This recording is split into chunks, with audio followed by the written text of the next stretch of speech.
Assalamualaikum warahmatullahi wabarakatuh. Halo kawan receh, kembali lagi bersama Psikologi Receh. Bagaimana nih kabarnya hari ini? Semoga kawan receh semua dalam kondisi sehat dan mendapatkan perlindungan Allah Subhanahu wa taala. Baiklah, kali ini Psikologi Receh mau cerita, di mana cerita ini kita bahas, kita bisa ambil pelajaran ataupun hikmah dari cerita tersebut. Kita mulai ya ceritanya. Ada dua siswa yang sedang mengerjakan tugas saat itu dari guru yang berhalangan hadir. Karena kebetulan guru itu sedang sakit, jadi beliau memberikan tugas kepada kelas untuk siswa mengerjakan tugasnya. Karena saat itu guru tersebut berhalangan hadir, jadi dia memberikan tugas. Ada satu siswa, saat itu ada satu siswa dengan inisial B. Dia sifatnya pendiam dan tak banyak tingkah. Dia sedang mengerjakan tugas yang diberikan. Tiba-tiba siswa lain yang berinisial C yang memiliki kepribadian periang datang menggoda dengan menggerak-gerakkan tangan si B yang sedang menulis tersebut.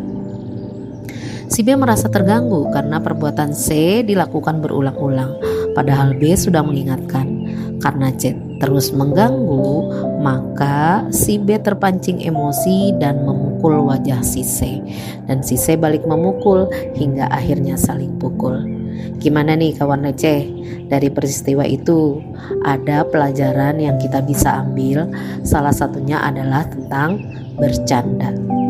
Bercanda adalah kegiatan bersenda gurau untuk kegiatan yang bisa mencairkan sesuatu ataupun suasana.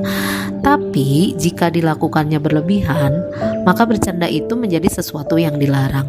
Apalagi jika bercanda itu bisa memancing orang menjadi emosi dan melakukan tindakan yang bisa merugikan kita ataupun orang lain. Bercanda itu boleh dan mungkin bukan sesuatu yang dilarang. Tujuan bercanda itu adalah menghibur dan mencairkan suasana. Tetapi bercanda tidak boleh menghina dan masih menjaga perasaan orang lain. Bercanda juga harus melihat situasi orang. Apalagi jika orang yang kita ajak bercanda itu sedang memiliki masalah di rumah ataupun di tempat lain, sehingga akan menghasilkan respon negatif. Maka dengan demikian kita harus memahami kondisi orang tersebut. Jika orang ketika kita ajak bercanda berespon negatif, maka bercandanya jangan terus dilanjutkan. Karena jika dilanjutkan sampai orang tersebut marah dan tersinggung, maka kita harus tahu nih respon orang yang kita ajak bercanda. Bercanda dengan kebohongan boleh atau enggak nih? Ini yang dilarang. Mungkin niat kita baik agar orang terhibur, tertawa. Tapi jika candaan itu penuh dengan kebohongan ataupun cerita palsu, itu yang tidak boleh dilakukan. Khawatir jadi fitnah dan salah paham. Kita harus memiliki etika moral dalam bergaul. Jangan sampai niatnya hanya mencairkan suasana, malah jadi keributan. Efeknya akan saling menyakiti. Berbohong dalam lawakan atau candaan itu tetap tidak boleh, termasuk juga ketika kita mengusilkan teman atau bercandain orang lain. Itu dilarang ya.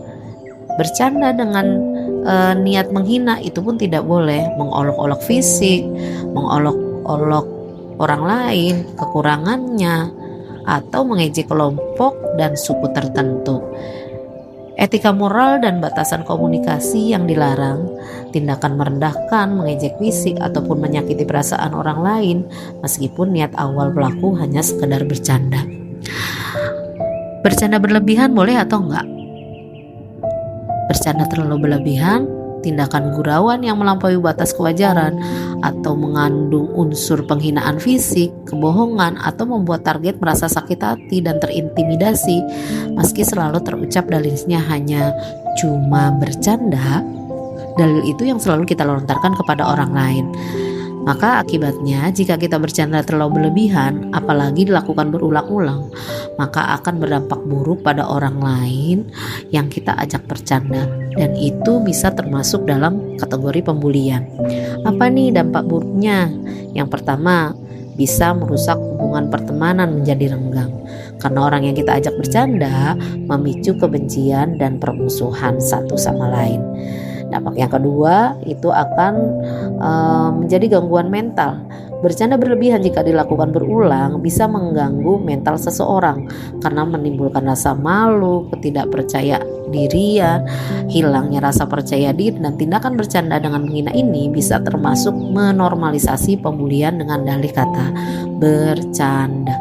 Sampai di sini dulu pembahasan kita. Semoga bisa kita ambil pelajaran untuk kehidupan kita sehari-hari. Psikologi receh undur pamit. Salam sehat jiwa. Wassalamualaikum warahmatullahi wabarakatuh.